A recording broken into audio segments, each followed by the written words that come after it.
Welcome to the Clean Power Hour Live. I'm Tim Montague, your co-host, bringing you solar, battery, and wind energy news on a bi-weekly basis now with my co-host, John Weaver. Welcome to the show, Commercial Solar Guy. Hello, Timothy. Thank you for bringing me back yet again. Hope you're having a nice day. Life is good.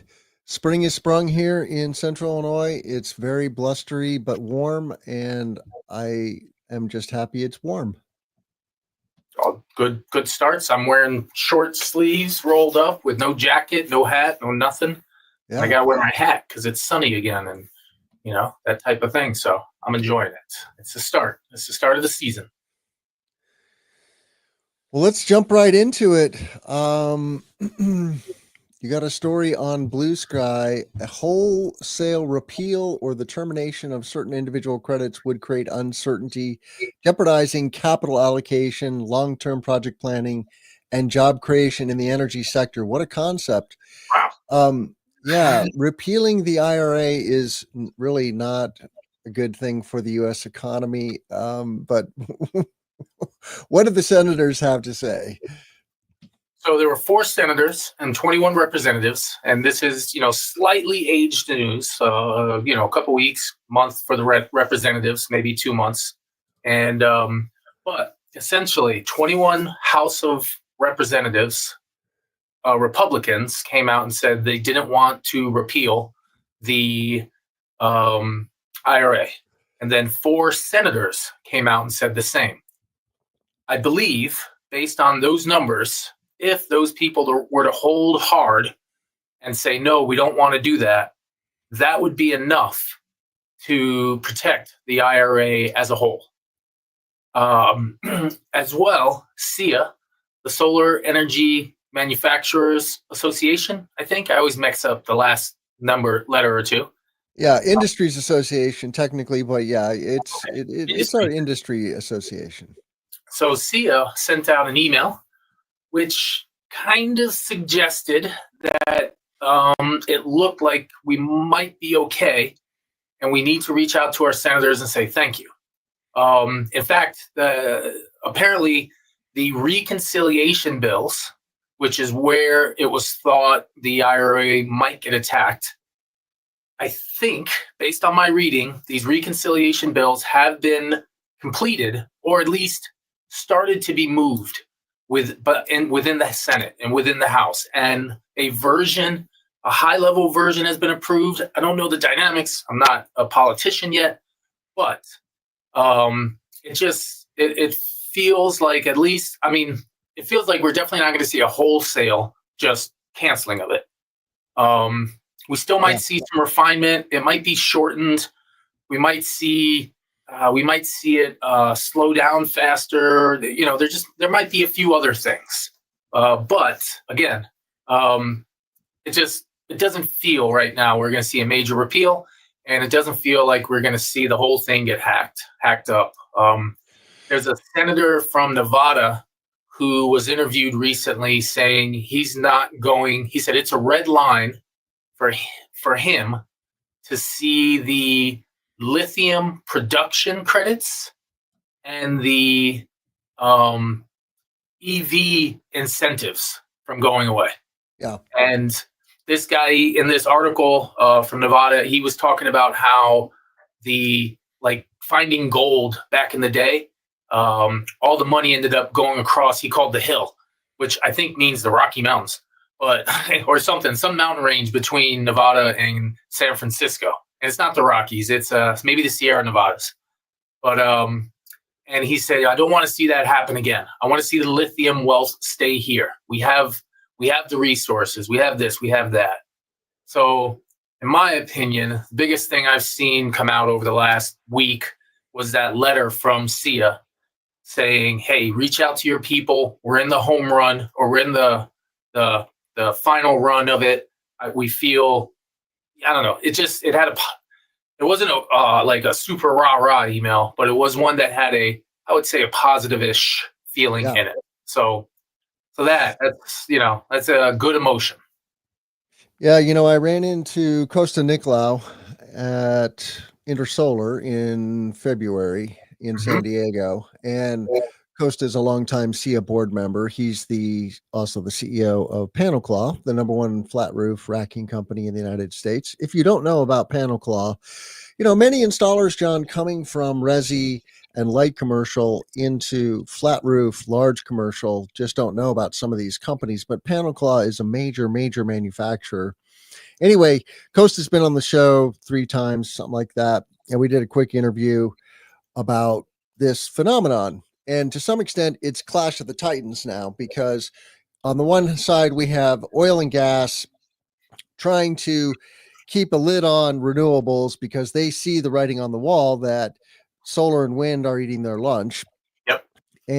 And now we're a sizable industry creating lots of jobs, onshoring manufacturing of batteries, EVs, wind turbines, solar panels, and someday inverters. Not very many inverters yet being made in the US, but it's coming. And so these are major economic forces. And I just say, look, oil and gas, you've got plenty of subsidies already. You don't need to beat us up. You don't need to continue to try to squash us. You can't squash renewable energy. It's too big. And this is good for the US economy. It's good for national security, John. Like, that's what concerns me, is that China is going hard after the energy transition. Yeah, they're building nuclear. Yeah, they're building coal plants, but they're also building batteries, EVs, and solar. And their EV technology has surpassed ours. If you scour the web for people that have actually visited China recently and sat in some of these Chinese cars that Huawei is making now, for example, their minds are getting blown. And I'm just like, great. We're getting left in the dust. The future is AI, robotics, renewable energy, electrification of everything. And we're stuck on, well, let's just pump up oil and gas. I just don't see that serving the future of America. And, China sees renewables 2 ways.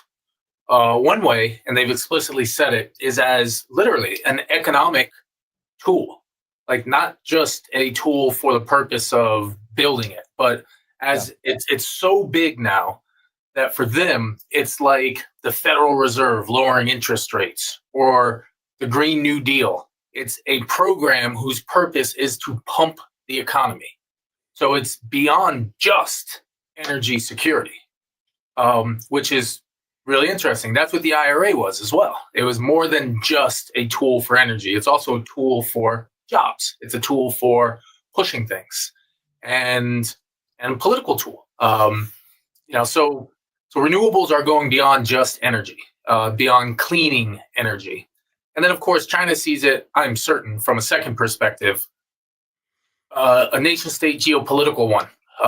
If China is no longer dependent on importing fuel, oil, gas, then if they need to go into a complex military situation, for instance, when they choose to reintegrate Taiwan, they're no longer going to be susceptible to external forces cutting off resource supplies, because all they got to do is wake up the next morning and there will be more electricity. All they got to do is wait for the next breeze to come by. There's going to be more electricity. And if their vehicles are electric, if their weapons are electric, that starts to tilt the world in a certain way where energy warfare will change. And so we should be conscious on multiple levels. We really should be just caring about climate change, but we should be conscious. And that's why Biden made solar panels part of this very specific military purpose. And nobody really acted on it to make use of it, but what it allowed the federal government to invest in it as if it were a wartime investment.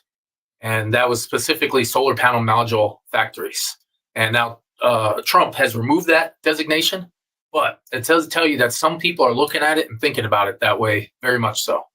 So, our job is just to build, keep going, every panel I put in the ground, I'm like, that's 30 years of energy. That's how it makes me feel.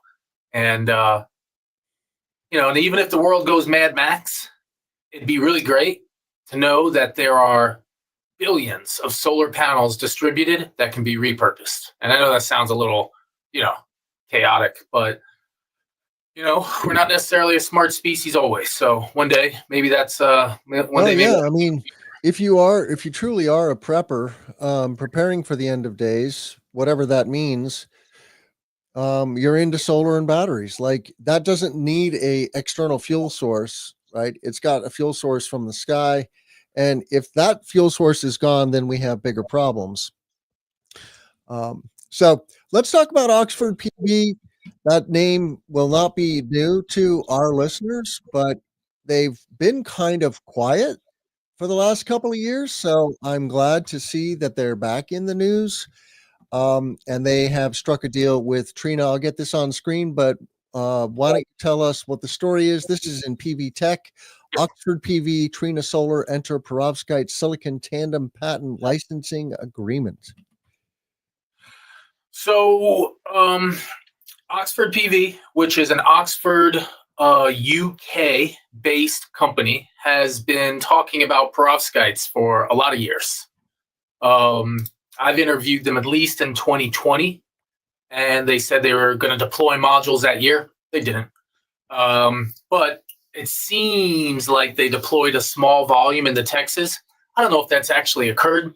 But what's really coming into view, though, is that Oxford PV is probably just going to be a patent company. And now they're trying to leverage that patent strength. I've heard from other folks when I've asked questions what their goal is. But whatever, if they're the company that has the patents that somebody wants, great. Trina, one of the world's largest, if not the world's largest solar panel manufacturer, maybe it's Jinko.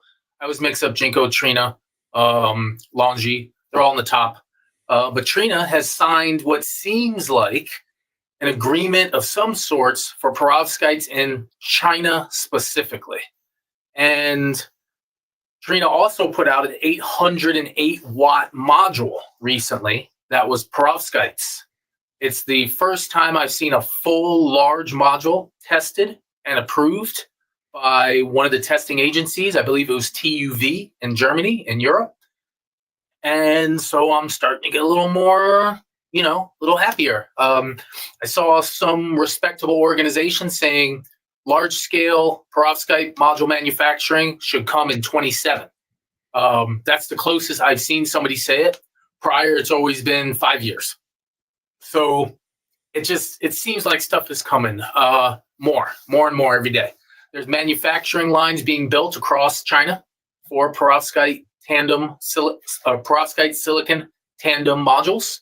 GCL Poly last summer when I was in Intersolar in Munich, Germany, I interviewed them on theirs and their unit. They were very happy with it. Still had a lot of testing, but they were moving with it.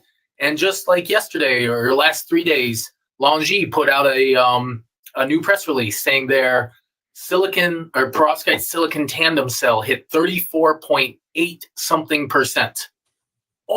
Inches away from 35% solar cell, Tim. So it's just it's coming and it's going to be here. And it's probable that it's not going to come to the United States for a little while, but they're going to hit the field. They're going to hit the world, and it's going to expand. And we're going to have modules that are 33% within, I don't know, maybe by 2030, we might see a module at 30% plus is my hope. And that would be really massive because it'll lower the cost of install and it sets a path toward a 45% solar cell and a 43% module, which would just be awesome. And it might come close to cutting the cost of solar electricity, maybe not in half, but like 35, 40%. Because every time you go up 1%, you drop the LCOE, the levelized cost of electricity coming out of a module by, if you go up 1% from 20%, that's a 5%. And it's 4.8, 4.7, 4.6. So by the time you get to like 42, you're at like 45% off the levelized cost of electricity when solar is at a 20% efficient module. And if the price of electricity is 3 cents per kilowatt hour at that number without incentives, that means we're talking penny and a half without incentives for a perovskite silicon module. And that's just cool. That means like in the Middle East, we'll see the cost well under a penny because their cost, in Saudi Arabia, because their numbers don't include things. In the US, if we have an IRA attached to it, we'll probably see a power purchase agreement approach a penny, is what my little dreams are. So we're moving on stuff, and it makes me happy. It makes me happy to see it. Yeah, I got to talk to Matt Campbell at Terrabase when I was in San Diego, and dropped an interview with him recently. I think it was last week. That penny a kWh really is the holy grail for unlocking green hydrogen. But I agree. I'm excited to see these tandem cells coming to market. And, in that story, the efficiencies mentioned were 25 to 27%. So they're nipping at 30%. And my only question is, what is the durability of the perovskite? That's one of the challenges with perovskites, is those materials tend to break down faster than traditional PV technology, and that's why they've been slow to come to market. But they're solving that problem. I don't know how they're solving that problem, but presumably they're solving that problem. You can't have your solar panels degrading in the sun. Yeah. So a couple things on that. First, solar panels do degrade in the sun. 0.5% per year. Yeah. Is kind of the rule of thumb. I mean, a higher quality panel is as low as 0.25%, right? Or glass. Some people have suggested borderline zero with 1,000-hour accelerated testing. But I have seen GCL Poly say their perovskite panel passes silicon degradation tests in the way silicon would degrade, and had a rate that was similar to silicon. However, the person at the booth was very explicit. He said, listen, just because we can pass these tests doesn't mean we can pass those other tests, because we don't even know what the other tests are. We don't know how perovskites could potentially fail, because it's a new thing. We've been messing with silicon since like 1955, 2055. Right. So we don't know how to fail yet. Yeah. So it's, but yes, it seems like people believe it, because there's perovskite solar panels in the field today being used.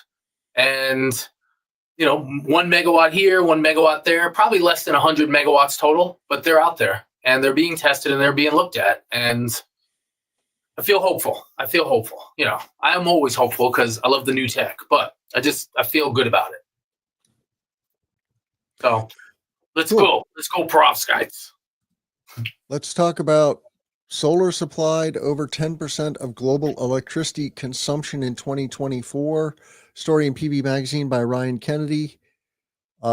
Cumulative solar installations climbed 37% from 1.6 terawatts to 2.2 terawatts last year, said the IEA. And 10% is just a nice, cool, chunky number. It's just, the joke is the first million is the hardest. When you go from 0 to 1, that's the biggest number, because you grow infinitely. And now we're at 10%, and that's pretty cool.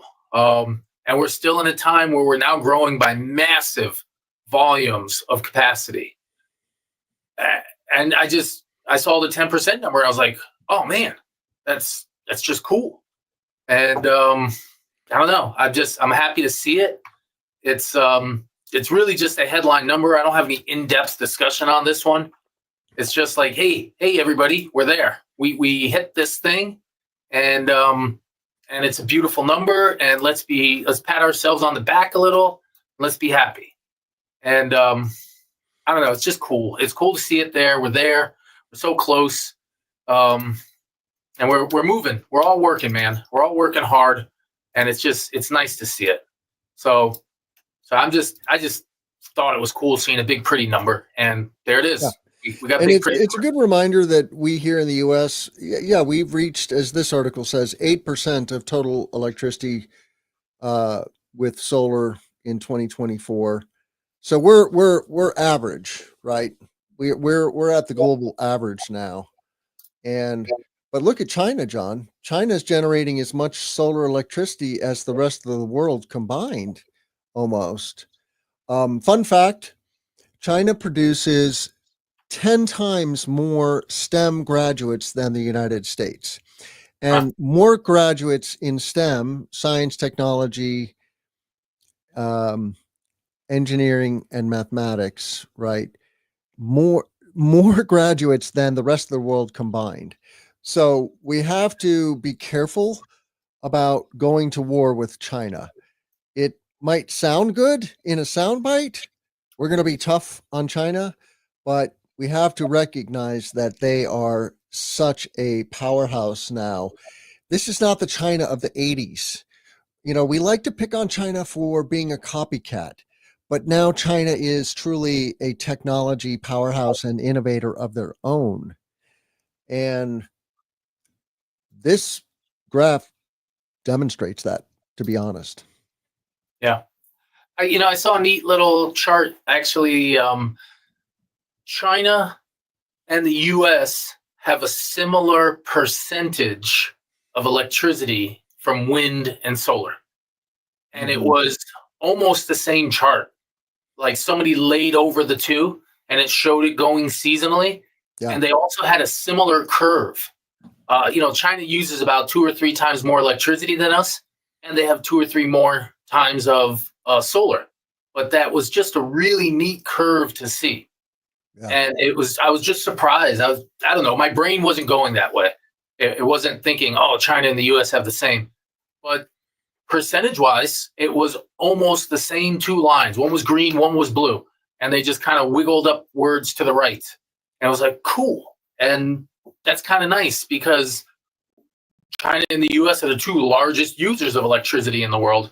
If those 2 groups can hold together and do some good work, man, that'll just help us as a species. So go US, go China, keep building. Yeah, I think it's a both and. This should be the age of collaboration, right? We filled the earth with our stuff. We won. Humans won the battle against nature.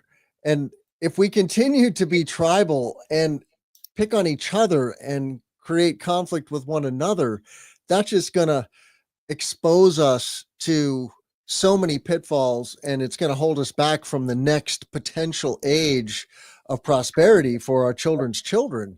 Like, we have a lot of cool things ahead of us if we're careful. And right now we're not being very careful. We're being very boneheaded and tribal, and we're picking on one another and spending a lot of energy doing that, right? Yeah. And it's just a suck on our economies. Yeah, okay. It's economic growth to build weapons of mass destruction. You could make that argument. And so if we weren't in conflict with one another or some kind of arms race, maybe there wouldn't be as much innovation, but there would be different kinds of innovation. Think about innovation in healthcare, right? And providing for the less fortunate and truly creating a wonderful future for everyone. We have the resources to do that. It's a choice. It's a choice, without a doubt. So that's just cool. 10%, man. First 10% is the hardest. First 1% is the hardest. First everything's the hardest. But we're doing them, and it's just neat. Good job, solar. Good job, everybody who's installing it around the whole world. Awesome. Yeah, it is a feel-good industry to work in. I'm very happy to work in the solar industry. I'm very happy that my soon-to-be 23-year-old son works in solar. He's having a birthday in May. And I tell him he has 30 years of pure happiness ahead of him if he plays his cards right. So we have another story in PV Magazine, this one by Emiliano Bellini. Nearly Average silver price up 21% in 2024, says Silver Institute. So the PV industry happens to have an affinity for silver, it sounds like. So I did a little math. Solar used 17% of all solar mined in 2027. I thought that was kind of a neat number. I calculated it from here, did a little work. What was really interesting, though, and I don't know fully how to parse this yet because I don't think our technology has advanced that fast, but maybe. What's really interesting is that solar grew 33%. We went from 450 gigs to 600 gigs. So we added 150 gigs, which is 1/3 of 450, to get to 600. So we grew by 33%. But our silver use grew by 1/2 of 1%. And I don't even know, that number is so astounding. My default is that there's something wrong somewhere. So I redid the math in a spreadsheet instead of just using a calculator so I can't mess up. And that. And so first off, 17%, I had no idea we were using 17%. I knew that silver was really used a lot by solar, but I just didn't know it was 17%. That's a big number. So that's pretty cool. And then if you do the math on it, roughly silver at $30 an ounce, and right now it's about $28 an ounce, but at $30 an ounce, it's about 1 cent per watt. And if you think about the price of a solar panel these days, 10 cents, 11 cents, 12 cents, that's 10% of the cost of a solar panel is the silver, which is kind of interesting.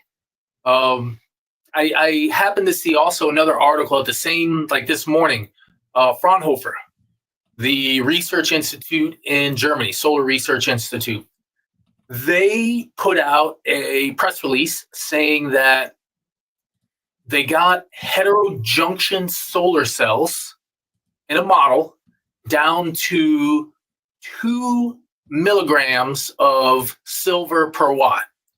If I do the math on 2024, it looks like currently there's 10 milligrams of silver per watt. And so Fraunhofer sees a path to drop silver usage by 80%. Now, within that, and I didn't get too deep into the research paper, but within that, they also talked about blending silver with copper and then doing pure copper. So there's places where they can believe in copper can get stuff done. But it's just kind of neat to see the advancement and what's happening with silver and how it's in hardware. And it represents our constant evolution in our industry. So there are modules out there, very high efficiency with silver, but generally with copper, generally silver is better because I guess it's more conductive and it's easier to work with, and it can be spray painted sort of kind of thinner. And so you don't block the sunlight. Copper, though, if you have a back contact solar cell, you don't block the sunlight on the front. And so I think it's ICA, they have the 25% module that's out. They have a back contact silver or copper module, no silver in it at all. So it's out there. And there's an Australian company pushing copper instead of silver. So either way, it's a penny per watt right now, cost of silver in your modules. It might drop to a quarter of a penny per watt in the future. So silver's cool, man. Solar people should start buying silver just to, represent, but not too much because you don't want to drive up the price. It's a really good conductor, which is why it's used in solar panels. It's interesting, John, that precious metals, including copper, like humans historically have made a lot of jewelry and things that we think make us sexy, right? Out of copper, gold, silver, titanium. But gold, silver, and copper, those three metals are also amazing conductors, but also just attractive to humans. It's interesting that there is that. It's completely coincidental, I think, but who knows? Well, gold. I mean, I've read about gold and why it is the most important metal, and it's there's a like it doesn't go bad and it doesn't tarnish, and there's a Right. It list of doesn't oxidize. oxidize. Yeah, and so there's a reason it's people like gold. I've only read that about gold once because everybody's like, why gold? Why gold? And somebody went down this list and he looked at every element. Yeah. This author, and they said, well, we can't do this one. We can't do this one. We can't do this one. Gold is like almost the only one that aligns with this long list of traits that people are like, yeah, this makes it the precious metal. And I thought that was interesting. I got a So little. I can list a few, but maybe you could list a few more. It's rare. It doesn't oxidize. It's shiny. It's pretty. It's easy to work with. It has a low melting temperature. What else is it that makes it gold so attractive? Let's see. Gold is perceived exalted millennia jewelry. Individuals rare. It's malleable. It's useful inside of people. It's durable, non-corrosive, magnetic. I don't know. This one, I'm just doing the Goog real fast to see of all the 118 periodic. Okay. Oh, here it is. So, well, this person started with here. I'll just post it in the room chat in case anybody's super interested. But like this article, you see him start going down. He says like, all right, in the alkalines, we can't use those because if they get wet, they blow up. So gold doesn't blow up when you get it wet. That's a good one. Thorium, uranium, plutonium, those kill you. Rare earths, can't really find them. Not easily, at least. And then we get to the 49 elements that he considers realistic: iron, aluminum, copper, lead. So iron, terrible because there's so much of it. It goes down in price. Copper, same thing. Lead, same thing. Now we're getting to the noble elements. Oh, they're gases. So that's, platinum. You can't work with platinum because its melting is 1768 degrees Celsius. Mm-hmm. Now it leaves two: silver and gold. I skipped a couple, but gold ends up being it. And gold's inertness is one of the things that it has. And, he's just got this neat little list where he just breaks down, in that article, kind of goes through it. And I've seen it more in depth, but, it doesn't catch on fire. It's naturally, that's kind of a nice thing. Yeah, it's a bummer about lithium. Yeah. Okay. Well, you have an unhappy story to share. I'm really sad to see this, actually. Is this your project, John? Yes, sir. It's been fixed. Just been fixed, but yes. Wow.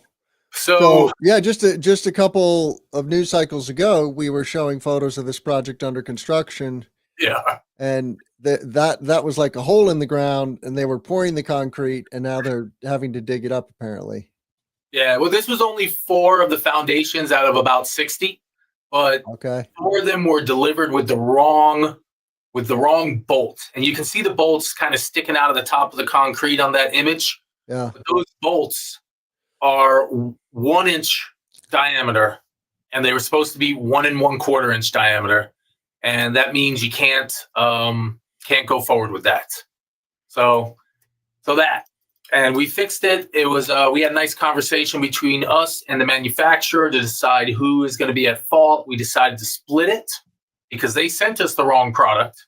Yeah. But we didn't check it. Is how the argument went, and so so that's how it works. Wow. So there you can see us tearing up some stuff. There's a lot of CO2 in that pile of garbage, which is breaks your heart. But now we're putting modules on those carports at this time. So really, yeah. Oh yeah, we're done with that. We're moving on to the next. We have a new project where we're pouring new foundations, different city. And so this project, all the carports are constructed fully, all assembled, and we're moving on to installing modules at this point. And that's pretty nice. So we've got our first, 150 modules done so far on this project. So moving along. I would remove that. Whenever some weird plugin pops up on my browser, Tim, it is immediately deleted. Yeah, no, that's there on purpose. I want to try that tool, but Cool. not right now. No, in the middle of the show. Come on, we can show everybody. If there were people in our chat room, they could tell us whether they want to see you work on that tool. So if you want to tell Tim to use a tool during the middle of the clean power hour, you need to log in and say what's up. Oh. So we have another PV magazine story. Where's the John Weaver PV magazine stories, John? I don't know. You've been slacking. I'm writing. I could tell you about what I'm writing, but these are the ones that were more interesting to me. We could talk about Sonova. I have two things for PV Mag. We'll do them real quick. One, Sonova is auctioning off $17 million worth of hardware, mostly Generac energy storage stuff. So if you want to get a deal on a bunch of gear, you can go down to Houston, Texas, and there's a big old warehouse with 198,000 individual components. Most of them, in terms of value, are going to be Generac energy storage type hardware. So that's one article I wrote. And then another one is, the headlines where Trump. So right now, well, we'll talk about the tariffs. You know what? Let's talk about the other stuff. Another article I wrote about tariffs. We'll do that. We'll do that after the Spanish theft. We get to talk about real fast. So what's the title of the story you want to talk about? Oh, the 145. No. Let's go to the Spain arrest 23 people first. We'll do that one next. Okay. Yeah. Spain arrests 23 people in copper theft ring targeting solar plants. Okay. From Pilar Sanchez Molina. So not just stealing copper from a site, but stealing copper from a collection of sites and making it a career. It's really, when you read the article a little bit, you can see that there's a process. There's a group of people who only steal the copper. There's a group of people who only transport it. There's a group of people who buy it, and it's an organization of stealing copper. And when I saw this, it made me call my our master electrician and say, hey, that warehouse where we have our copper, what kind of security do we have in place? He goes, well, first off, it's licensed, it's bonded, so it's protected, but here's a camera. And he zoomed in on the copper. And I was like, great, I'm glad we still see the copper because, it's a lot of money. We got to buy a lot of copper. And, just as we were talking, silver is number one in the solar industry in terms of cost per ounce as a metal, but copper and aluminum, not that far behind. So it's just and this doesn't just happen in Spain, right? I mean, solar farms get hit in the US as well, where they will come and take all the copper wiring that's accessible. And it's a real bummer because it destroys the solar farm.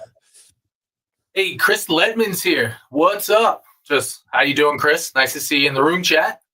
So one time back in 2015-ish, when I worked for a big EPC, we had a shipping container whose lock was cut off and all the copper was stolen from one of not my project, but a project I was supporting.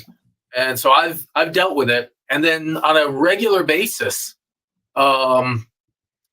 people are cutting the copper. Hey, there goes Chris.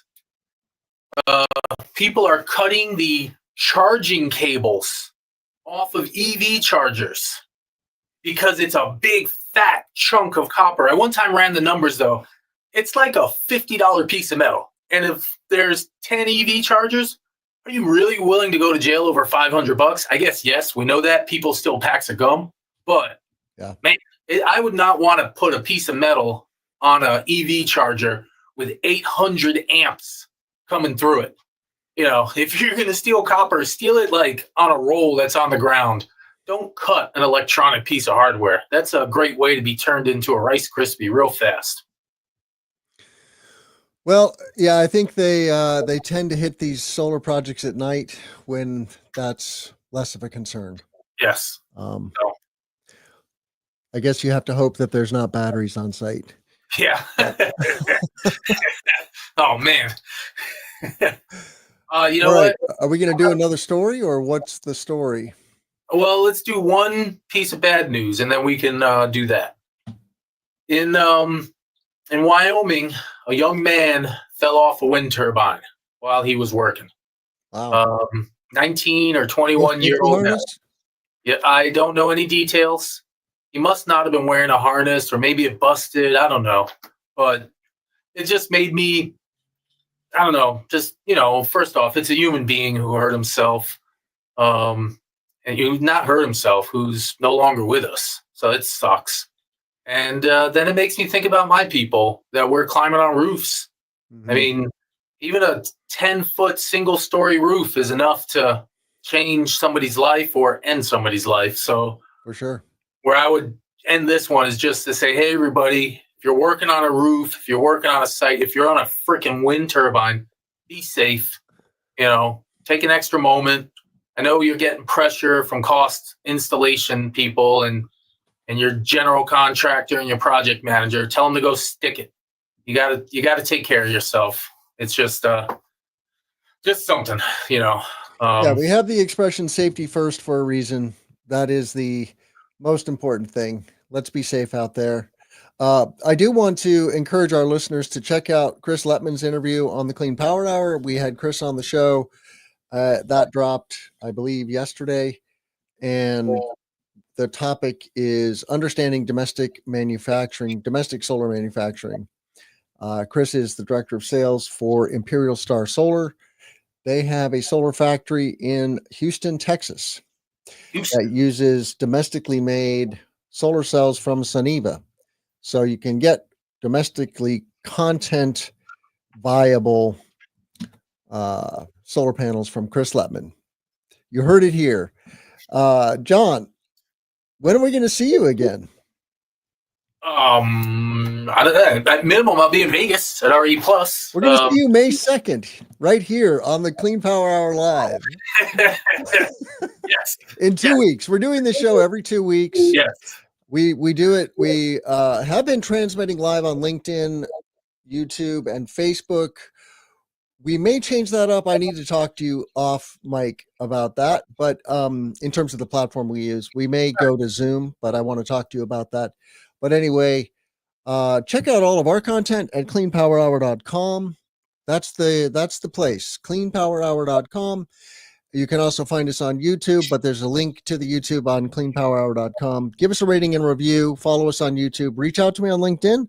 Love hearing from our listeners. And John, how on earth can our listeners find you? Well, first, you could call Chris Lettman and ask him about that 2 gigawatts of manufacturing capacity they have down there in Texas. And then you could ask him for my phone number because he's definitely got it. But commercialsolarguy.com is our best place to find us. I'm also on LinkedIn, John Fitzgerald Weaver. I'm the only one. And Commercial Solar Guy there as well. So those are really the best places. We got a nice contact form.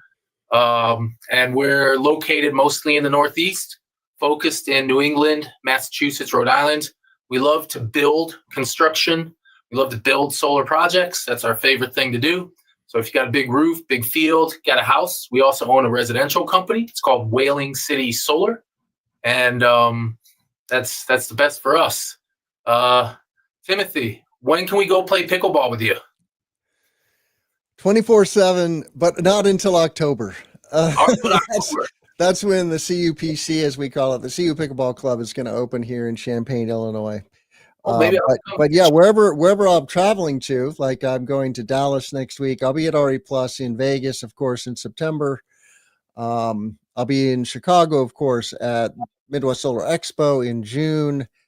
Solar Farm Summit in August. Wow. So many good Chicago events. Need to go nowhere else than Illinois, John. I think I'm going to go to a Chicago event pretty soon. I got to thank my lawyer for doing great work for us. And Chicago is such a beautiful city downtown, man.